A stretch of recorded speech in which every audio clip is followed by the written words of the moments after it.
Good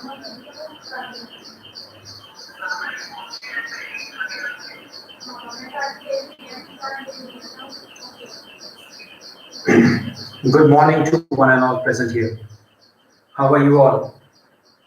This is Dalvinder Pal Singh, your English teacher, with a new class. I welcome you all to e-portal of CIS Tasura. I hope you all are keeping well at your home. Once again, I'm going to start my class, but with certain instructions. My first instruction is please do not write any of the greeting messages in chat box. Please do not forget this. This is very important. Please stop doing it. I'll let you know when you have to send me your attendance. So please mind it. Do not use chat box just for wishing or writing your names. So this is my first instruction. My second instruction comes up here. In case this link, this particular link gets disconnected because of whatever the reason is, till for the first quarter, means till quarter past 10, this link, the same link is going to work. And in case the link get disconnected after quarter past 10, then I have mentioned an emergency link in description box. Can you see there is one like link mentioned in description box? So no need to come to my open channel. I'm going to start with that emergency link. All right. So that link will be used for emergency purpose when this link gets disconnected due to some fluctuation in internet or any other reason, and this thing you will use after quarter past 10. So still 7 minutes are there. Once again, please read this message. I should not request you for these things once again and again. You are mature enough, you are like now mature enough to understand your teacher's instruction, even if it is conveyed for the first time or not conveyed. I have just simply mentioned it over here, and this is second day I have like switched on my live chat. So live chat should only be for discussing our concerns. Whatever concerns you have, we should only discuss about those concerns, right? Now talking about what was the things that we have done in our previous lesson. So last lesson was also the doubt clearing session, in which I have given you chance to ask me about your doubts on the basis of last 2-3 chapters, like that was regarding your one chapter of footprint, one chapter of first flight and footprints. So some of the chapters were there, Boli was there, then there was a play in that, a proposal. So you were, and sermon at Banaras, the sermon at Banaras. So that was also some of the like topics which we have covered in our previous session. I hope that that session was productive and your most of the doubts or your all the doubts are clear. Your all the doubts are clear after that session, right? Particularly regarding those 2-3 chapters. Now I'm giving you a chance to take your book First Flight, and we can continue with the with some of the more chapters which you find are difficult. We can discuss those chapters right here, right now. Right? This is my planning for today. What is my today's lesson plan? That is to clear your doubt based on the book First Flight. Right? So if there are certain doubts, you can write those doubts in your chat box.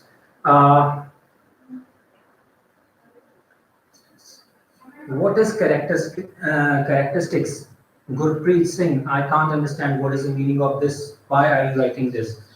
Now, talking about all the things once again, this is my phone number. In case you have any query after this live session also, you can send me your WhatsApp text message. I would definitely reply to your queries. This is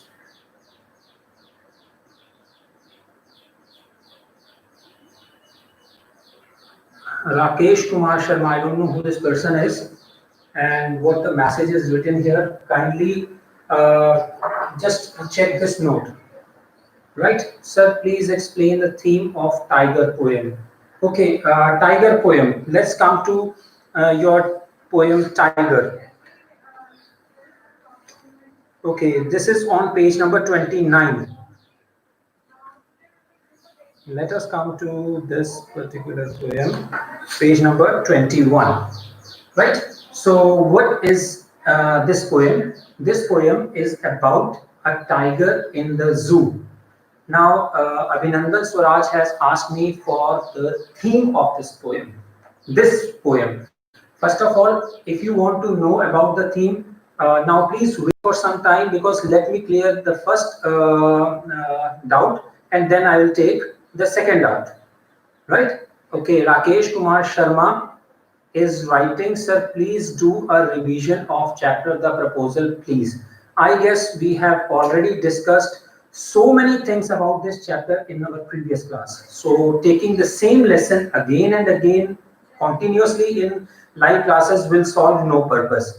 The best thing is you read it yourself. If you find any problem, you can always call me on this number. You can always send me a WhatsApp text message on this number. I will take all your queries. All right. So this is for Rakesh Kumar Sharma, whoever's ID is this. Please note this one. Now coming up to Tiger in the Zoo.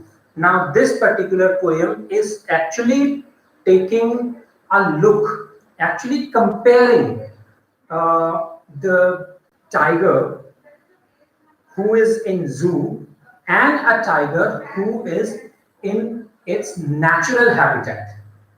Now a tiger in a zoo, what sort of things is he doing? And a tiger in natural habitat, that is forests, woods or jungle, how does that animal behaves there? So these are some of the points which are discussed in this poem, right? So if you say he states in his vivid stripes the few steps of his cage. So first paragraph is particularly talking about that tiger, how that tiger behaves when it is in that zoo. So he is caged. So how is his behavior? Very dull, very you can say ignorant. So now the one word is there, ignorant, right? That is ignorant. He is not taking care of anything. He is just moving from one place to another in his cage and doing nothing, just resting and resting. On other hand, now if we are talking about the other thing, their tiger has got its own freedom. It can go anywhere in the jungle. It is even called as the king of the jungle, right? So king of the jungle. Why? Because it is very dangerous and it can live anywhere in the jungle, do whatever it wants. So now the thing is, there is a comparison between animal in artificial habitat or in natural habitat. Now this was the theme. So how does the natural habitat brings out the natural tendency of that animal, whereas how does those natural you can say behavior of animal changes when its natural habitat is being snatched from it. It means now we have a contrast between two of the places, like animal in artificial habitat means it has been caged, and on other hand we are comparing it with that of animal in its natural environment. So how are their like behavior? How do they actually behave in two different places, natural place and in the cage? So this is the theme of the poem. I hope, Abhinandan, your doubt is clear. Now taking doubt of uh, Ruzel is there, sir. I have a question from the Tiger and Zoo. Please go ahead. A revision of poem The Tale of Custard is needed, sir. Samardeep is saying this. Okay, now coming up to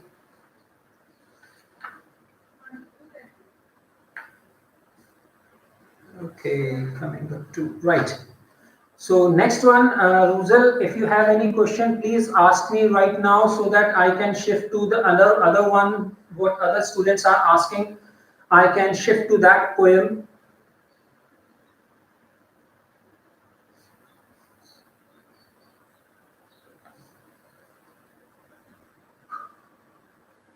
I'm just waiting for Ruzel's reply so that she can just let me know if there is any sort of doubt.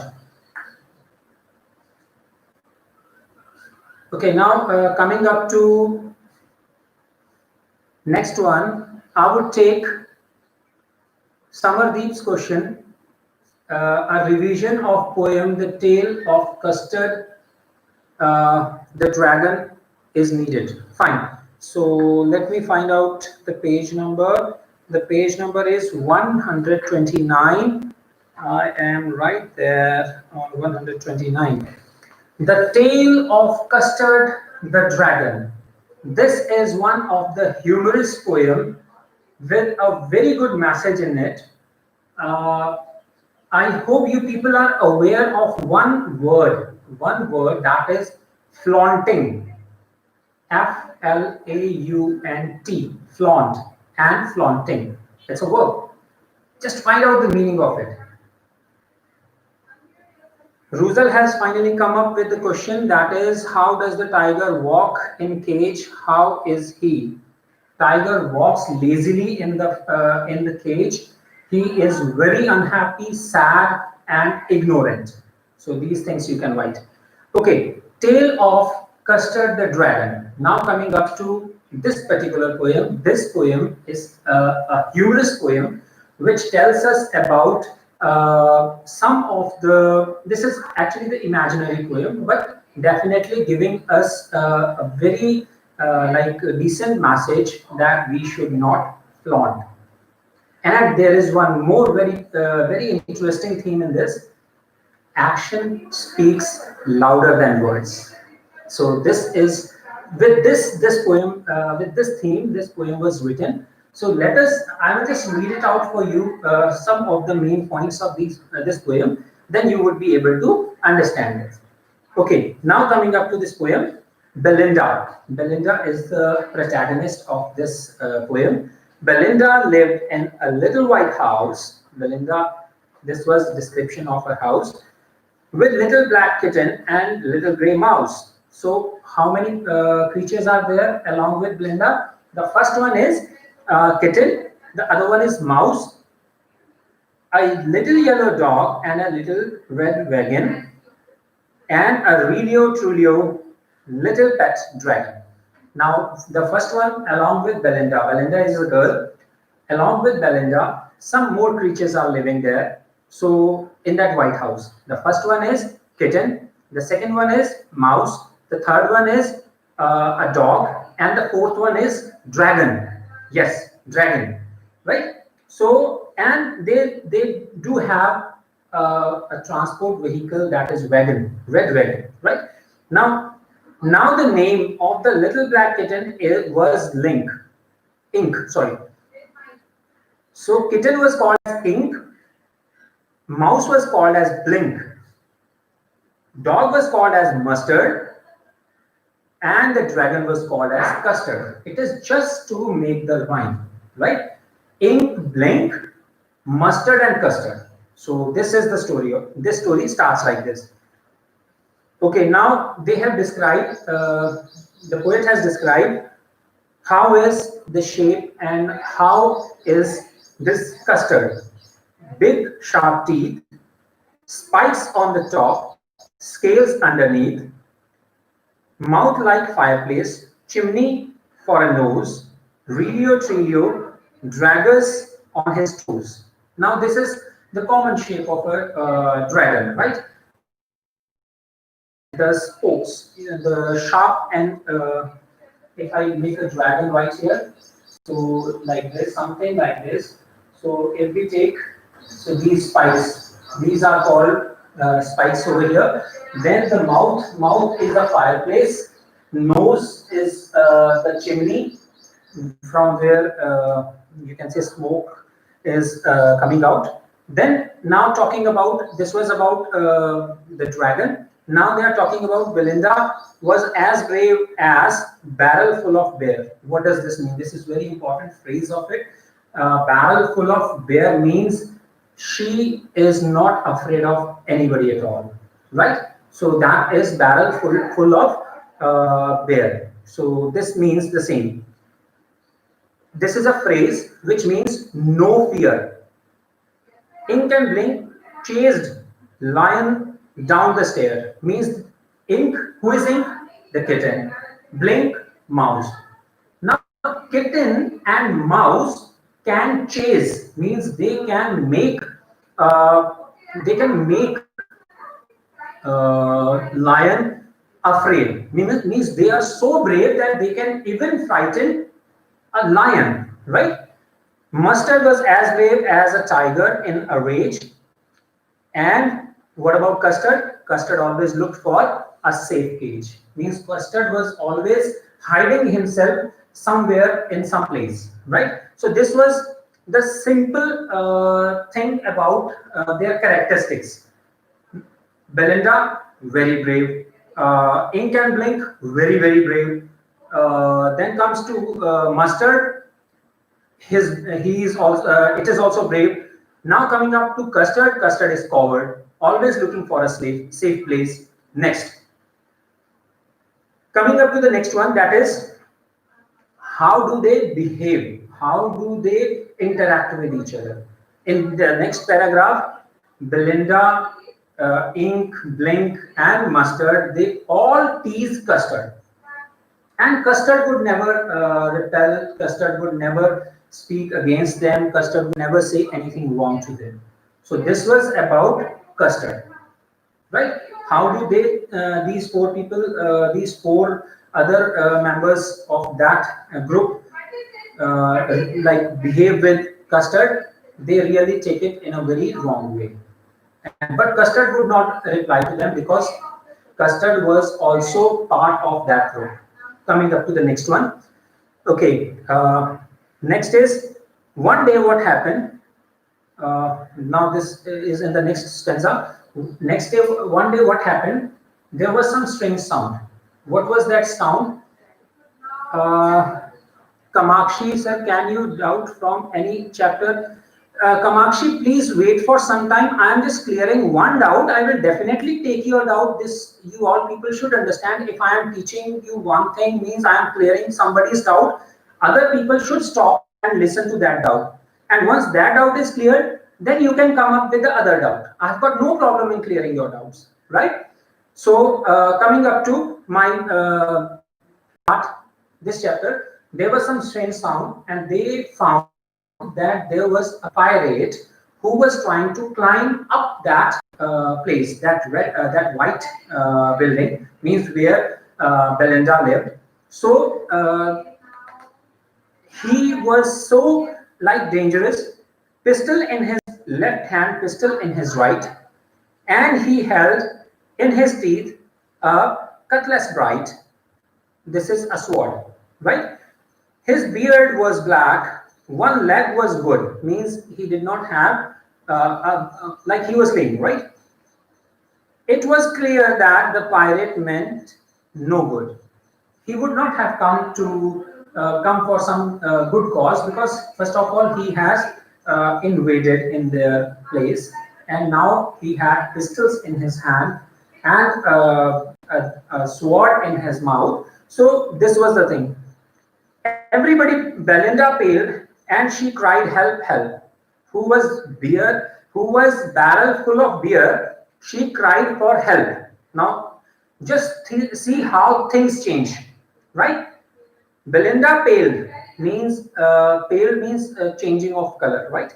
Pale is changing of color into yellowish, right? Now she cried for help. The person who was barrel full of beer, means no fear, is now asking for help. Mustard fled with a terrifying yell.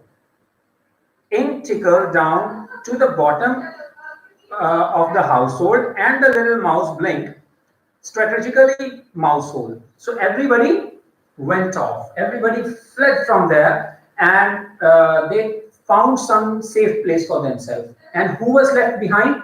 Only one, Belinda, the girl, and the last one, Custard. Now Custard was already there. Custard was already in some safe place. It does not come in front of everybody so easily. Now what happened next? But up jumped Custard, snorting like an engine. Right? Now Custard jumped and come in between Belinda and the pirate, clashing his tail like iron in the dungeon.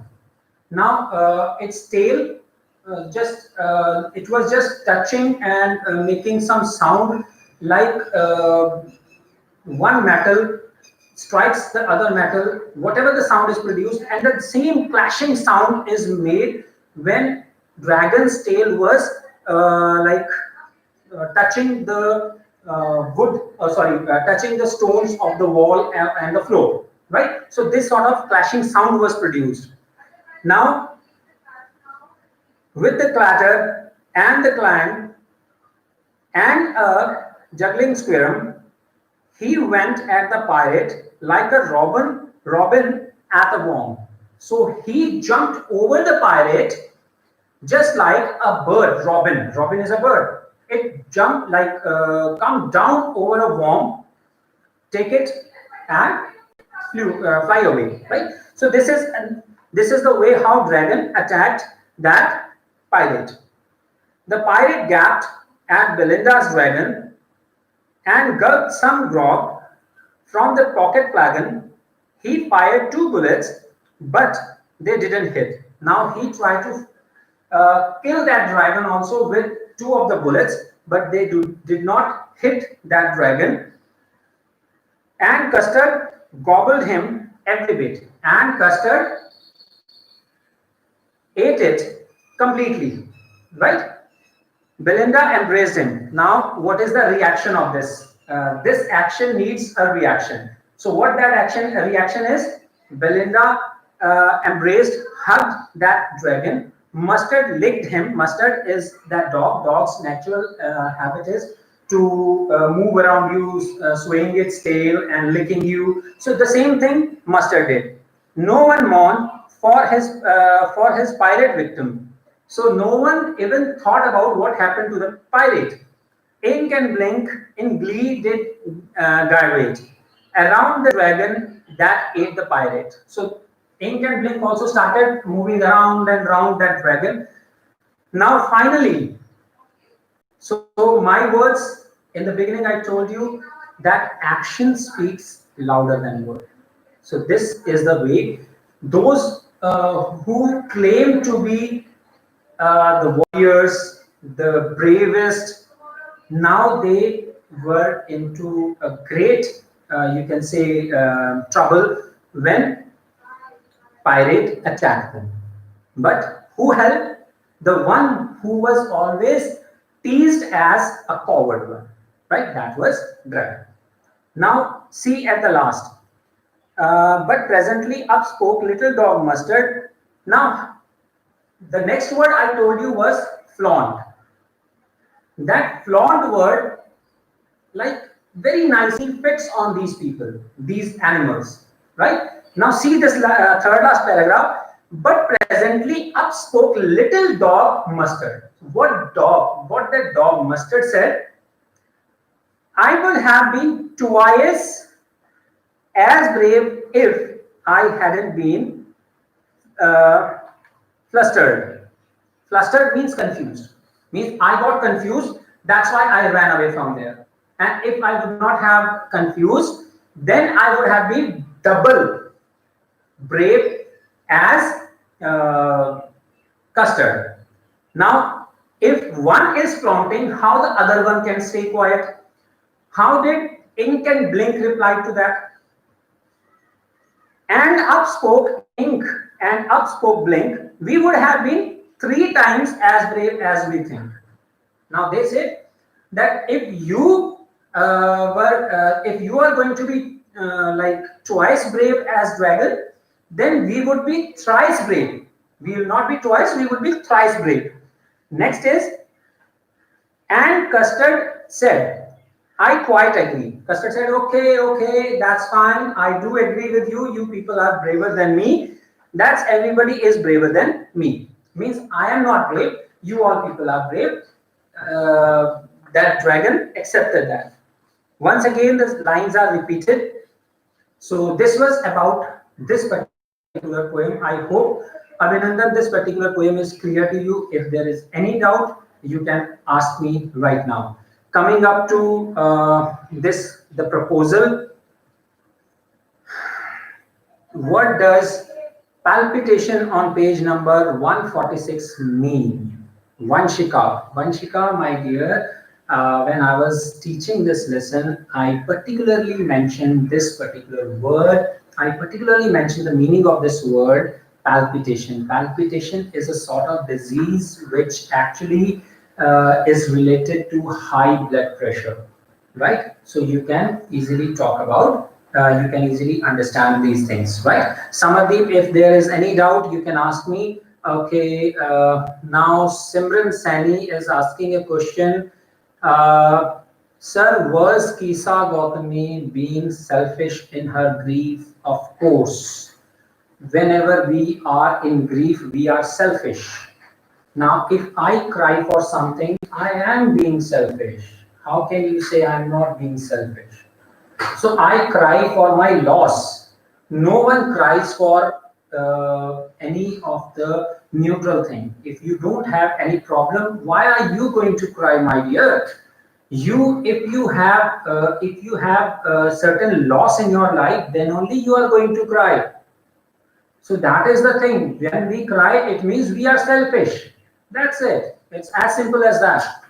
Okay, Abhinandan sir, what are the main poetic devices in the poem Tiger and the Custard? My dear, for this, you have to check it yourself. If you all people want the list of poetic devices, I'm going to put that in my next link. All right, so you can check with those poetic devices and then find out those poetic devices yourself. Personification is also being used. There are so many, like I cannot take 1 or 2 poetic devices from these 2 poems. There are so many in this. So if you want, I can give you list of poetic devices with their definitions, and then I will make a column at the end. You can put your examples in that. That could be one of the easier way for each one of you. I hope this would work for each one of you. If it is so, just send me a WhatsApp text message when you send your attendance. I would add all those students in a group, and I will send my that worksheet in that. I'm going to make a small group in which all the students who are regularly participating in classes would be added to that, and then we would definitely circulate. I would definitely circulate all these worksheets, whichever you require with that. Okay, now coming up to the next one. Sarabjit Kaur, the dragon Custard was considered a coward The humble dragon proved his bravery in adversity analysis. The certain qualities like bravery and courage are situational and spontaneous reprieve. Fine, no problem. I got no problem in that. That's absolutely fine, right? Okay, Simran is asking me whether it is justified to call it, uh, sir. Okay, Simran has deleted that message. Okay, now coming up to Ruzal, how does the tiger behave at night? Ruzal, that is, he lay down in his cage and just look at the sky, the same stars. The other on the other side, the tiger laying down in the jungle also see the stars. So in that concern, they both lay down. One lay down in the cage, and other one lay down in the open area and just look at the stars. That is how they behave. Okay, now talking about Arshdeep Singh, sir, can you explain the poem The Fog? No problem, I'll just take it out. Poem Fog is on page number 1, but fog has been like removed from your syllabus. Fog has been removed from your syllabus, Arshdeep. Just check your updated syllabus. That is not part of our syllabus anymore, right? So this year the poem Fog will not be there. So don't take. If you still have some confusion, I can just read it out for you. What all parts are deleted from your syllabus? I'll just read it out for you once again. Please mention these things somewhere in your notebook, or you can just put a line in the index, right? So these things are removed from your syllabus. I am taking first flight. First of all, deleted part. The deleted part is how to tell wild animal. This is the first poem. This is the poem which is deleted. Trees, fog, for and Grigori. So these poems are deleted. Now, and one chapter is deleted from here, that is Mijbil the Otter, right? So this is from First Flight. Now talking about footprints without feet, deleted part, deleted lessons are The Midnight Visitor, A Question of Trust, and third one is The Book That Saved the Earth. So these three are there which are deleted. In total, 8 means 4 chapters and 4 poems are deleted. I hope, Arshdeep, this is clear to you. If there is anything, you can just write me about this. Okay, now coming up to this one.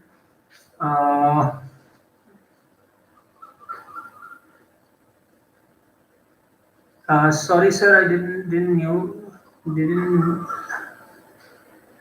But okay, Simran Sani is asking me, but it will be appropriate to call it selfish. Do you think we should call that person as selfish, as everyone cry in grief? Yes, of course. That is the thing which has been discussed in this chapter. In this particular chapter, it is told that one is, whenever you want salvation, whenever you really want to get peace of mind, you have to come out of your personal griefs. You have to become selfless. One who cries for grief is selfish. This is written in black and white in that, right? So one who doesn't cry for his grief and takes death or some other painful things as part of life, that person is always considered as like selfless person and has always got peace of mind. That's it. So it is as simple as that. Krishna is there. Sir, please do a revision of Nelson Mandela. Krishna, only last 10 minutes are left, and this chapter is going to take around 15 minutes to revise. Can you give me one more day so that I can just talk about this chapter in my next video? that would be absolutely fine. And you should ask me this question in the very beginning, because now this is the last 5-7 minutes. So in this, that would be very difficult to tell you, take the whole chapter. But definitely, I'm going to tell you what is the chapter Nelson Mandela all about. Nelson Mandela chapter is once again about the struggle for freedom, right? This chapter is telling us how Nelson Mandela has come up with his ideology of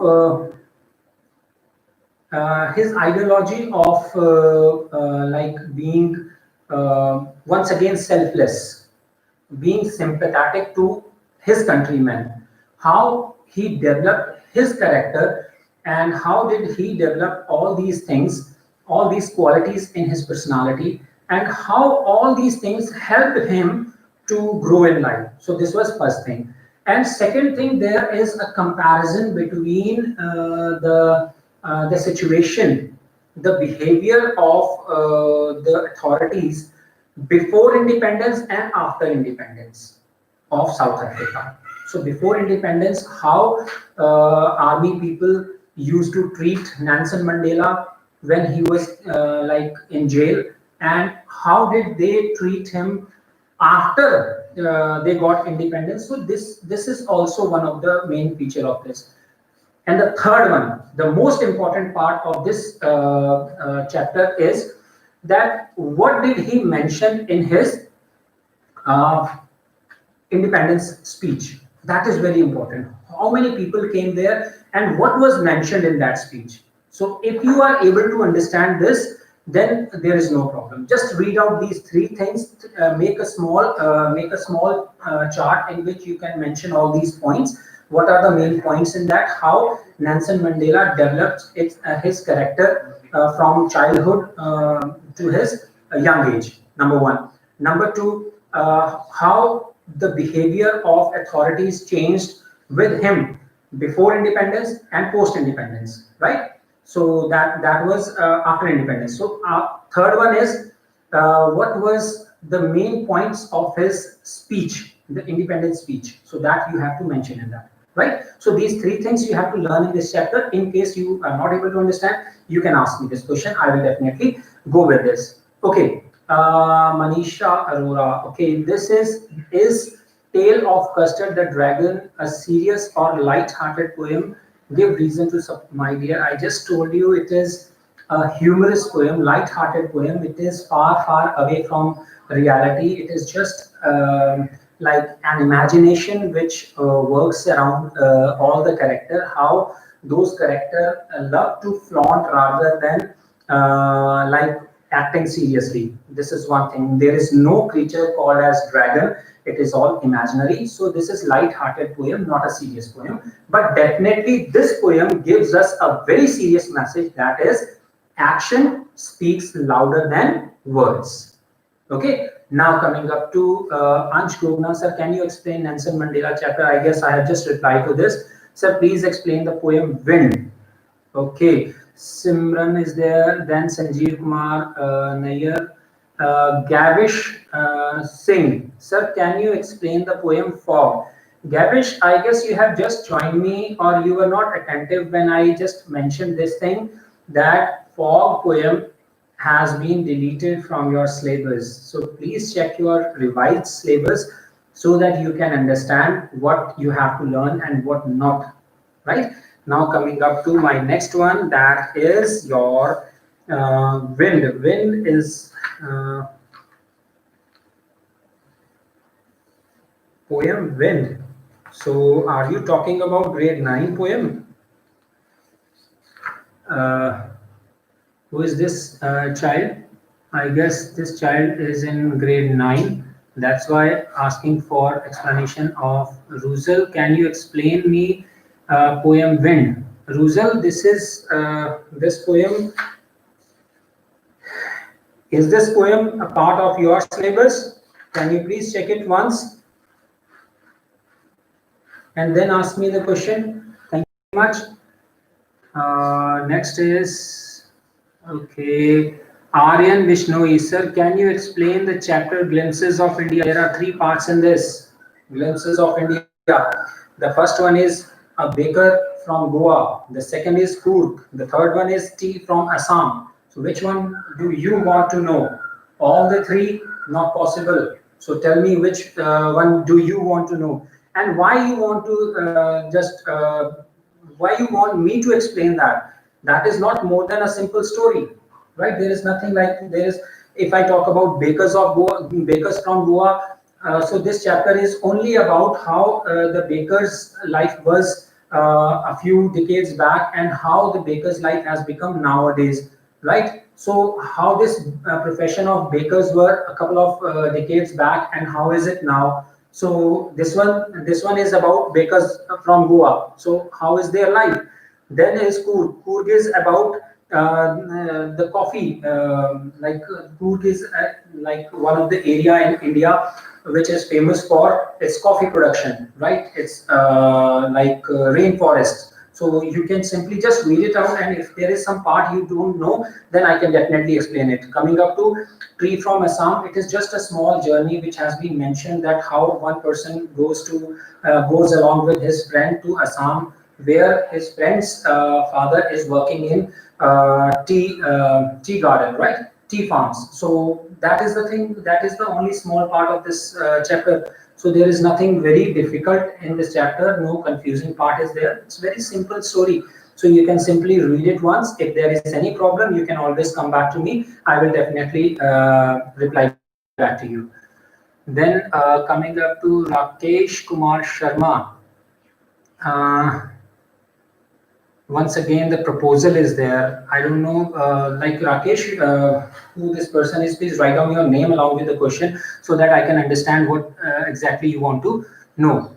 Uh, okay, now Ruzal has come up with another poem. Now it is not wind. Now it is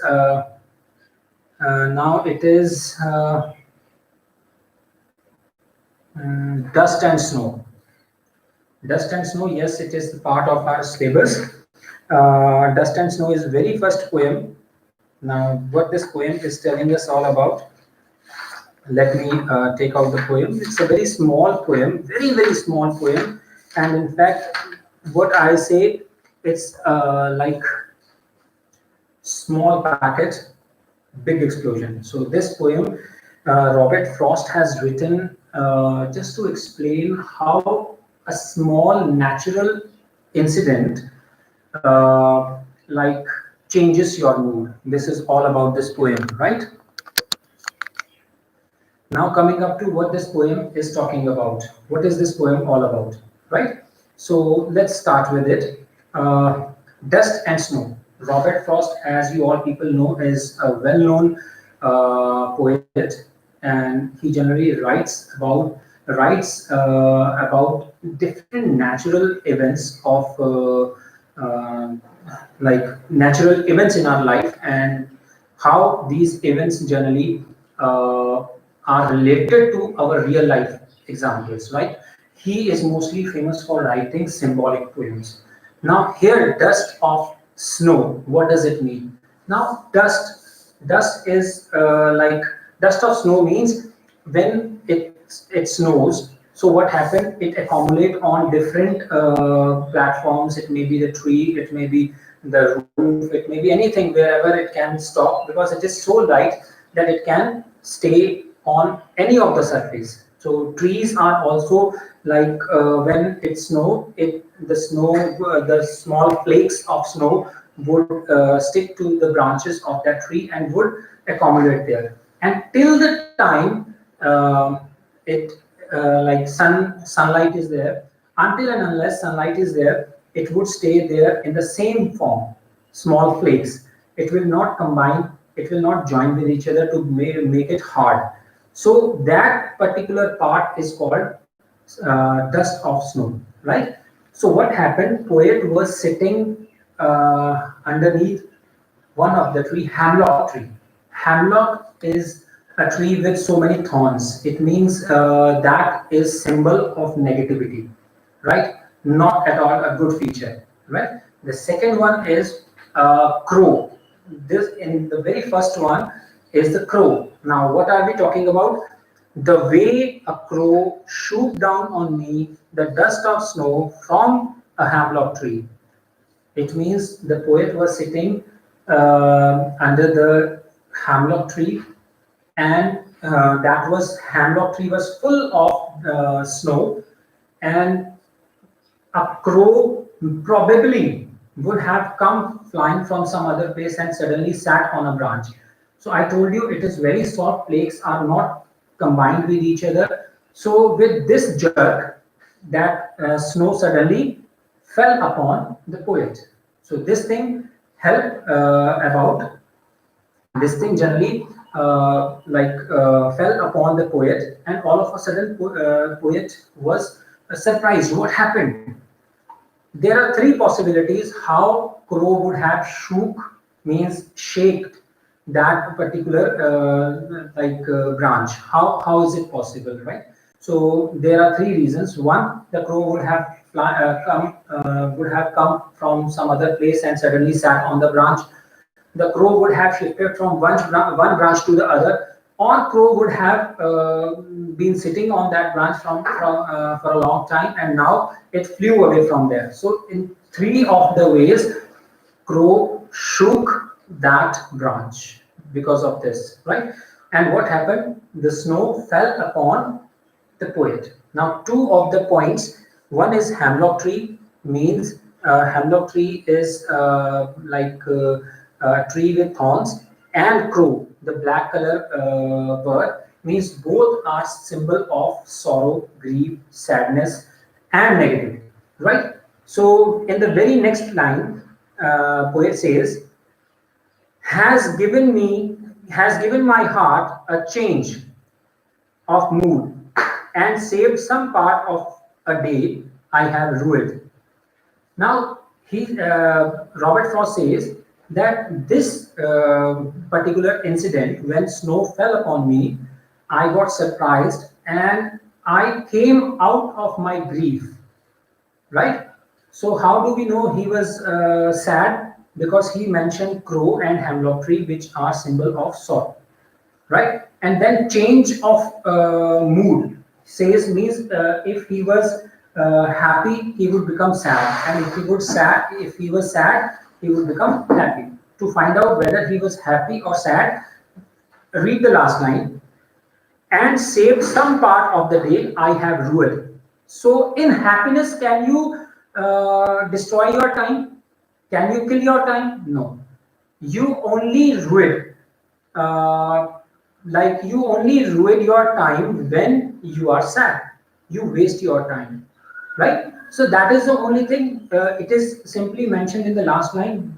He was sad, and this particular incident has actually given him a chance to become happy, right? The change of mood. So this is all about dust of snow. I hope, Ruzul, this is clear to you.